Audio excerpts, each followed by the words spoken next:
Hello all, hope you're having a great day today. We are finishing up chapter 8, part 2. Here we go. In and of itself is neither good nor bad, only in how it is used. So it's important to look at power as a constructive tool, as a way for you to organize action and get something done. For our purposes, then, power is the ability to influence the action of others. Mark Emmert, president of the NCAA, is thus a powerful person, as is every effective coach and athletic director. FIFA is a powerful organization because of the influence it wields around the world. Just as it can be gained, every type of power can also be lost. Think about what happened to Tiger Woods. Ask Pete Rose, all-time base hit champion who was banned from the Baseball Hall of Fame for betting on baseball games. Power sometimes does shift in teams. New stars rise as others decline in performance. The USADA played an important part in finding bicyclist Lance Armstrong guilty of using banned drugs in his sport. As stated by USADA CEO Travis T. Tygart, Lance Armstrong finally acknowledged that his cycling career was built on a powerful combination of doping and deceit. His admission that he doped throughout his career is a small step in the right direction. Armstrong paid the United States government $5 million for using performance-enhancing drugs, while the U.S. Postal Service was paying millions to sponsor his team. Of power, along with their two sources, are shown in Figure 8.3. People who get results and who have good people skills are often granted power, either formally or informally. Note that building a power base does not necessarily mean taking power away from others. People who are willing to step forward and do the work are given power. However, having position power makes it much easier to have power. Coercive power uses threats or punishment to achieve compliance. It gets its effectiveness from our fear of humiliation in the form of reprimands, probation, suspension, or dismissal. Coercive power also uses verbal abuse and ostracism, both dramatic but not very productive. Abusive power leads to negative employee behavior and lower performance. Bullies usually gain power for personal gain, and bullying is negative behavior. Group members may use coercive power to enforce norms. Coercion does have appropriate uses. For example, when employees or players break the rules. The USADA uses coercive power routinely, as do innumerable governing bodies. Should the USADA have coercive power over Olympic athletes? You decide. When people use their relationships with influential or important people to influence your behavior or attitudes, they're using connection power. When people know you are friendly with people in power, they tend to help you as a favor to their friend in power. Connections can help you find work and get the resources you need to succeed. What would you do if the boss's daughter asked you to do something for her? Networking is about developing relationships to increase connection power. We discuss networking in a later section. As a manager, you will have the ability to praise, recognize achievement, raise wages, and promote people. This is reward power, the ability to influence others by giving them something they value. As we noted in Chapter 7, as a manager, you will get what you reward. You will learn how to give praise that motivates in Chapter 11. With teammates and coworkers, you can give compliments and help them. Explain how reward power, legitimate power, and referent power differ. Think about that. Power given to people by organizations or by society is legitimate power. Managers have legitimate power. So do police officers, and both have coercive power as well. When our boss asks us to do something, we typically think we should do it because it's a legitimate request that is part of our job. So we do the task. If we don't think it is a legitimate request, for example, if it seems unethical, we may try to get out of doing the task. Coaches and managers use legitimate power to get the job done every day. Referent power is about voluntarily giving someone power over you. Therefore, in your behavior, you will refer to what you think the power holder would do or would want you to do. People using reverent power don't give orders. They make relationship-related requests like, please do this as a favor for me. And will you please do this for me? Star athletes have referent power over their fans. This is personal power, of course. It is about the referent's charisma, interpersonal openness, and experience as someone older and wiser or more successful and more skilled. Managers gain this power when they are respected by their work group. In this age of information, people who have knowledge or data that others need have information power because information is the important source of power, not money. This is personal power, although sometimes it is also position power because you happen to be in the right place or position to acquire the knowledge and gather the data. As a manager, you will need to rely on information supplied by others. They will therefore have power over you because your work can only be as good as the information it's based on. You also be a conveyor of information to your staff and to your bosses, and as such will also have information power. We'll talk more about communication skills in Chapter 10. People who have expertise or specialized skills that others need have expert power. This too is personal power. When you are an expert at something of value to others, they will come to you for your ideas and leadership. NBA forward LeBron James has expert power that his team needs. The fewer the people who possess a particular expertise, the more power the expert has. The best managers and coaches are not always the one with the most expertise. Expert power is essential to people who work with other departments and other organizations. They have no direct position power, but being seen as experts gives them credibility and standing.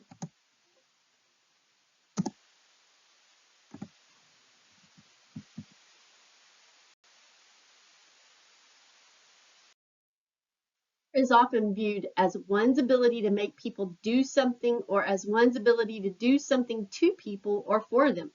These definitions are valid, but they also cast power as manipulative or even destructive, as does Lord Acton's saying, power corrupts and absolute power corrupts absolutely. Unfortunately, some people abuse power and commit unethical acts. Without power, organizations and managers cannot achieve objectives. Leadership and power go hand in hand. Employees are not influenced without a reason, and the reason is often the power a manager has over them. You don't always have to use your power to influence people. Often it is the perception of power rather than the wielding of it that influences others.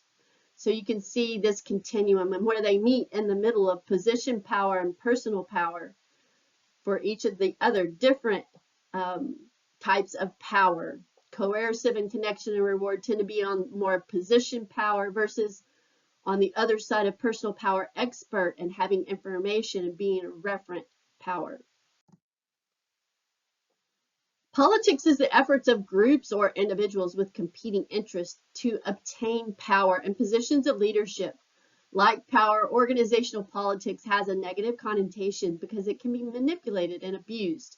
So we have to be ethical in using power and political behavior to help the organization achieve objectives. Networking is about developing relationships to gain social or business advantage. Networking is important to career success, and more people get jobs through networking than through all other methods combined. But networking is not just about you getting a job. Successful networking is based on developing mutually beneficial relationships. Many young people are good at using social media to network. However, some young people are not good at networking face-to-face, which is important on the job. Many people develop networks by playing and talking about sports. People have been offered a job on the playing field. Many business deals have been made on the golf course. People network by taking up sports that their boss and people at other higher levels play and watch. even when they have no interest in the sport. Talk sports to those who are interested, but talk about other topics of interest to people who are not into sports. Here you see a triangle with networking at the top, reciprocity at the bottom left-hand corner, and coalitions at the bottom right-hand corner. Power players are people who can help you in your career. Always remember that your coach or boss is the key power player for you. When you understand the power players in your group, department, and organization, you can tailor your presentations to meet their pet criteria. For example, some managers want details. Others are impatient with the details and just want the big picture. Do things your boss's way or convince the boss that your way is better and get support for your work so you stand out for advancement. Reciprocating is an element of social exchange theory that involves returning in kind. Reciprocity thus involves using mutual dependence to accomplish objectives. Through work, you develop mutual obligation and reciprocity. You can think of reciprocity as an unknown IOU. Have you heard the expressions, I owe you one and you owe me one? When someone does something for you, you incur an obligation that the person may expect to be repaid in kind. Likewise, when you do something for someone, you create a debt that you may be able to collect later when you need a favor. Reciprocity is commonly used to get the job done. Do you like people who take advantage of you for their own personal gain? Aren't your good personal and work relationships built on helping each other? Reciprocity is not all about getting others to help you. Helping others is the driver of your own success. As motivational speaker Zig Ziglar said, you can have everything in life you want if you will just help enough other people get what they want. Ever help anyone not expecting anything in return but end up getting more than you gave? A coalition is an alliance of people with similar objectives who have a better chance of achieving their objectives together than alone. It often takes a coalition to get changes that you want to make. Networking and reciprocity are work in continual progress. In contrast, coalitions often come together temporarily and then dissolve once their objectives are accomplished. More important decisions are made by coalitions outside of their formal meetings. Let's say you are on a team and the captain is selected by a nomination and vote of the team members. If you want to be captain, you can politic by asking close teammates who they will vote for and try to get their votes. If they are supportive, you can ask them to ask others to vote for you. If the majority of the team say they will vote for you, you have won the election before the coach even starts the meeting. If you don't get any support from your close teammates and others, you can drop the effort to build a coalition, knowing that you will lose. This same coalition process is used to influence all types of decisions. So first, you want to learn the organizational culture, learn who the power players are, and make sure not to surprise your boss. Be an honest team player, stay tuned to the networking grapevine, and resolve conflicts. A conflict exists whenever people disagree. It doesn't have to be a major disagreement. Every time someone says or does something you don't agree with, you are in opposition, and that is a conflict. Conflict occurs in every team and organization. It exists in every relationship. You are in conflict when you get aggravated at someone and when someone says or does something differently than you that bothers you. You can't live and work without running into conflict, so you might as well learn how to manage it effectively and maintain and improve relationships. If you don't, you can hurt feelings, harm relationships, and hinder your career. Thus, conflict management is an important skill to develop both at work and in your private life. In this section, you will learn why people get into conflict, how conflict helps and hurts at work, and approaches to handle conflict. Conflict management is based on two dimensions: concern for others' needs and concern for your own needs, which result in three types of behavior: passive, aggressive, and assertive, and three win-lose situations. Some people try to manage conflict by avoiding it. They refuse to take a stance, withdraw mentally, or simply leave. This approach is neither assertive nor cooperative, and it resolves nothing as both sides tend to lose. Be careful with avoiding because it can result in frustration, leading to passive aggressive behavior, yelling arguments that never resolve the conflict. So confront others early and stay calm. Also, when people learn that you are an avoider, they will take advantage of you because they know you will not stand up to them. However, there are times when it is best to avoid an argument over a trivial matter that they may hurt your relationship.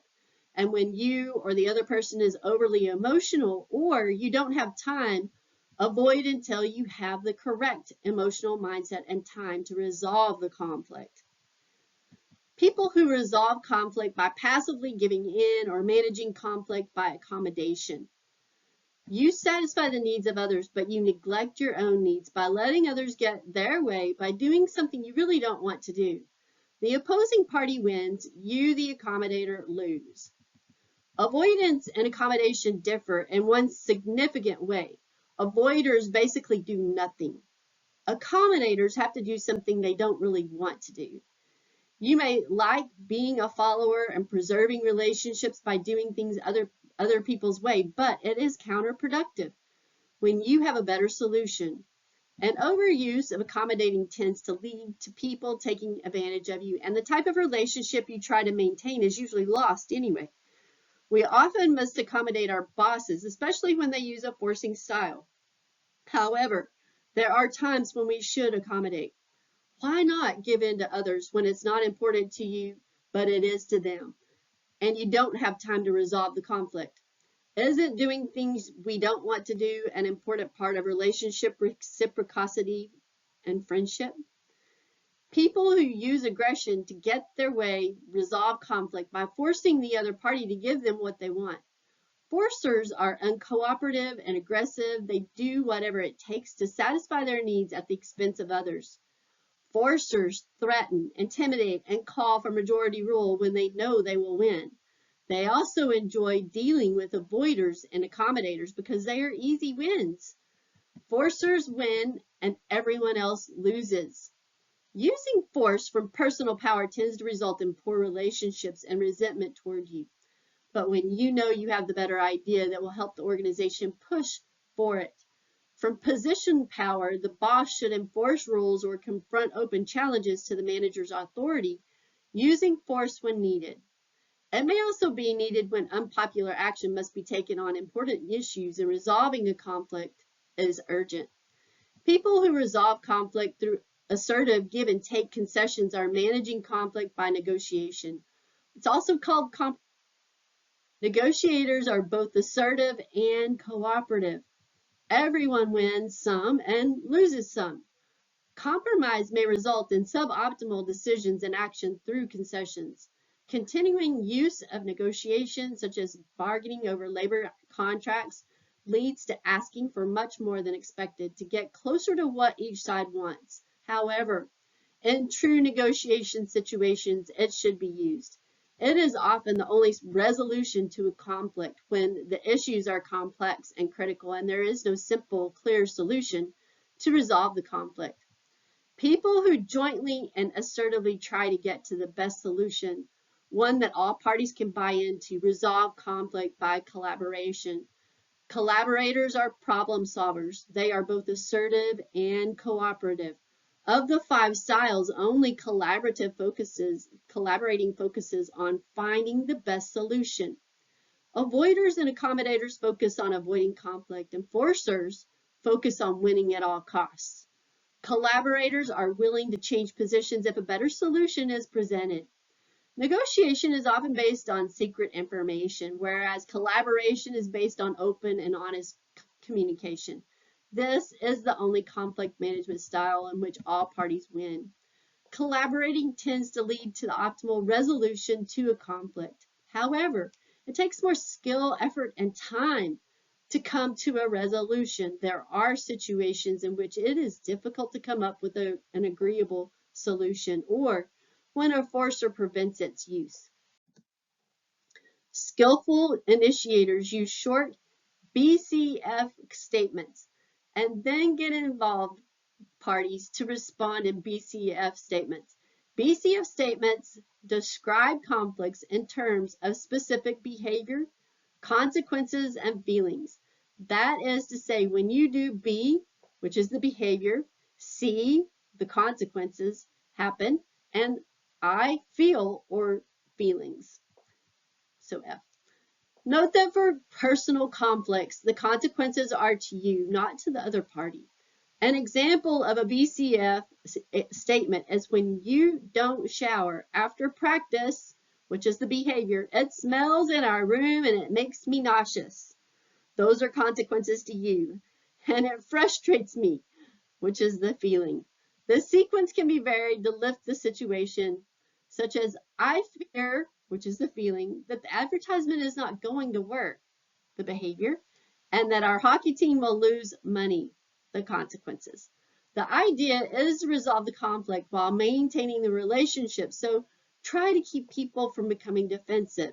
When we become defensive and justify ourselves, we go into behavior modes that are counterproductive and usually end in an argument without a resolution.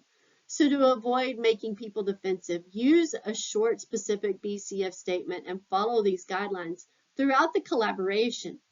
Be specific when stating the behavior. Avoid generalities. Do you like to be told that you never, always, or constantly do something? Don't say to a teammate, you aren't giving it your best effort. Do say, I saw the fullback run right by you and you didn't chase him. Don't judge the behavior as being wrong. Be descriptive, not evaluative. Just state the specific behavior you'd like to have changed. When you tell someone they shouldn't do something, you are judging their behavior as wrong. Do you like to be told what you shouldn't do and that you are wrong? It's really common for people to get defensive and justify their behavior or to simply stop listening to you. If you say you shouldn't smoke, do you think that person is going to say, you're right, I'm going to quit right now? Don't say you shouldn't leave this place a mess. Do say, this is the second time today that I saw you spill coffee and not clean it up. Be descriptive. Don't tell people what to do. Do you like when people tell you what to do? It goes along with judging, because when you tell someone they shouldn't do something, you are telling them what to do. Telling people what to do may be a good solution, but don't have it in your opening BCF statement. Telling can come later after they respond to your BCF as step 3 of the model. Asking for or giving alternative resolutions. Don't assign blame about who is right or wrong. This goes along with judging. There are always two sides to every story. Your behavior may be directly or indirectly contributing to the conflict. Discussing who is right and wrong usually just ends in an argument and hurt relationships without resolving the conflict. Don't say this is all your fault. And don't threaten the other person. How do you react to threats? Your opening BCF definitely should not include a threat. If used at all during the discussion, threats should be a last, not a first option. Don't say, if you do it again, I'm going to tell the boss on you. Clearly, threatening others will affect your relationships. How we deal with power, politics, conflict, negotiation, and collaboration affects our level of stress. Our lives today abound with tension caused by deadlines, traffic jams, long hours at work and school, the need to excel in an uncertain competitive climate, lack of time to fulfill our responsibilities. The list is seemingly endless. Stress is our body's internal reaction to external stimuli from the environment. Our emotional reactions drive our body's physical reactions. Stress is based on our perception of the situation. Your teammate may be very comfortable going up to bat or taking the shot under pressure to win the game, but you may be stressed. How well do you handle stress?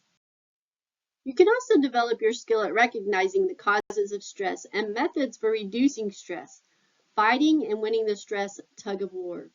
As already discussed, first you have to identify the stressors in your life. Next, you look at what's causing them and the consequences of living with them and without them. Maybe you really don't want to quit college. Finally, you find ways to eliminate or decrease the stressors. Helping employees to stay fit increases productivity and is cost effective. It improves the bottom line. To combat the negative effects of stress, organizations are offering a variety of wellness programs. The stress management techniques we present here are widely effective, and you don't need to stress about using all of them or any that will cause you stress.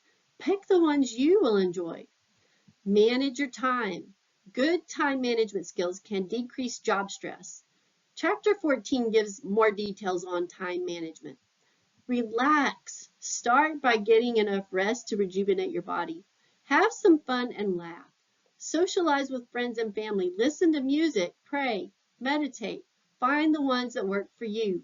Going to practice and games relaxed, not stressed, will enhance your performance. Use relaxation exercise. Simple relaxation exercises can relieve stress. One of the most popular and simplest is deep breathing because it relaxes the entire body and can be done anywhere. Consciously relaxing your entire body from toe to head is another. Table 8.1 describes some relaxation exercises that you can do almost anywhere. Deep breathing can be done during or between the other exercises. Simply take a slow breath, preferably through your nose. Hold it for a few seconds. Count to 5. Then let it out slowly, preferably through lightly closed lips. Make sure that you inhale by expanding the stomach and not the chest. Breathe in without lifting your shoulders or expanding your chest. Think of your stomach as a balloon. Slowly fill and then empty. As you inhale, visualize breathing in healing energy that makes you feel better, more energetic, and less pain. As you exhale, visualize breathing out tension, pain, illness, and other stress. Use this visualizing technique during the other relaxation exercises. Sleep. It makes you more productive. There is no magic number for everyone, but 7 hours of sleep a night is recommended. Hardworking athletes generally need more sleep than the average person to perform at the top of their game. Skimping on a full night's sleep, even by 20 minutes, impairs performance on and off the field and memory the next day. And it also makes you more selfish, emotional, and more likely to get into arguments and hurt relationships. Are you energetic and do you recover sufficiently from your workouts? Eat right. Good health is essential to your performance on and off the field, and nutrition is a major factor in health. Stress often leads to overeating, and being overweight is itself stressful. Here's the short version to a healthy diet. Limit your intake of sugar and white flour, which most processed foods are full of. Eat a good high-protein breakfast and don't eat junk food. Consume less fat, fried foods, caffeine, and salt. And limit your starchy carbohydrates, your breads, your grains, your proteins, rice, and so on. And eat more fruits and vegetables. You may like your soda and sport drink. They have lots of sugar, and energy drinks, lots of caffeine, but they can cause health issues. Artificial sweeteners may not have sugar or calories, but they do increase your risk of weight gain, developing diabetes, and other health problems. Consider drinking more water, which has health benefits. Exercise. You most likely already know how important exercise is to good health, and so do many organizations. But do you know that working out reduces the production of stress hormones and releasing stress? Many firms pay all or part of gym memberships and may have on-site exercise facilities and offer classes. More gyms lead to more sport management jobs. Exercising is an excellent way to break up your workday and release stress. Always check with a doctor before starting an exercise program. If you're on a competitive sport, you're most likely exercising enough. If not, aerobic exercises that increase the heart rate for 30 minutes or more, 3 or more times a week, are generally recommended. Interval training, faster and slower, is also recommended. The key is to pick an exercise you enjoy doing it. If you hate to jog, how long are you going to stick with it?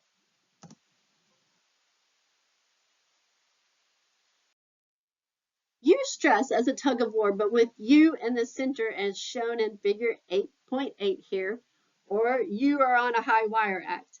On your left are ropes, which are the cause of stress. pulling you to burnout or off balance. Stress that is too powerful will pull you off center and cause you to fall. On your right are ropes. These are your stress management techniques that you can use to pull yourself back to the center to help you to keep your balance. The stress tug of war is an ongoing game. On easy days, you move to the right, and on overly tough days, you move to the left. Your objective in this game is to find ways to stay centered. Don't fall. But when you can't, it is also important to recover after being stressed out to avoid burnout. Managing stress well doesn't mean that you have to use all the techniques. Use what works best for you, but be aware that taken together, the techniques add up to a pretty good definition of a healthy life. What if you are using these techniques and your stress levels are still off the charts? Consider getting out of the situation. Ask yourself 2 questions. Is my long-term health important, and is this situation worth hurting my health? If you answered yes and no in that order, it may be time to drop the ropes, climb back down, and walk away. So some causes of stress.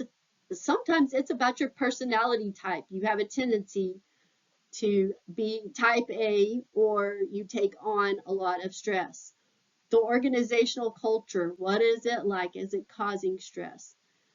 Your management behavior and what work is performed, as well as the human relations. Your stress management techniques are your time management, relaxation, nutrition, exercise, positive thinking, and your support network.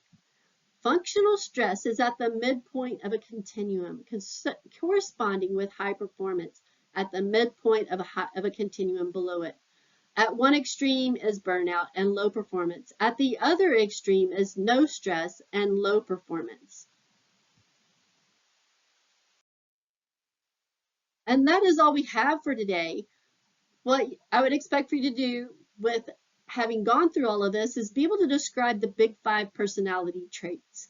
Understand the perception process and the 2 factors on which it is based.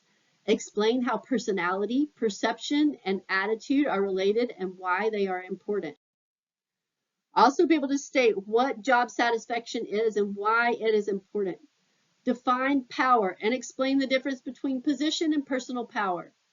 And explain how reward power, legitimate power, and reverent power differ. Understand how power and politics are related, and explain what networking, reciprocity, and coalitions have in common. Describe the 5 conflict management styles, and use collaboration to resolve conflict. Be able to explain the stress tug-of-war analogy. And that is all we have for today. I look forward to talking with you again. We'll be talking about chapter 9 next. Have a great day.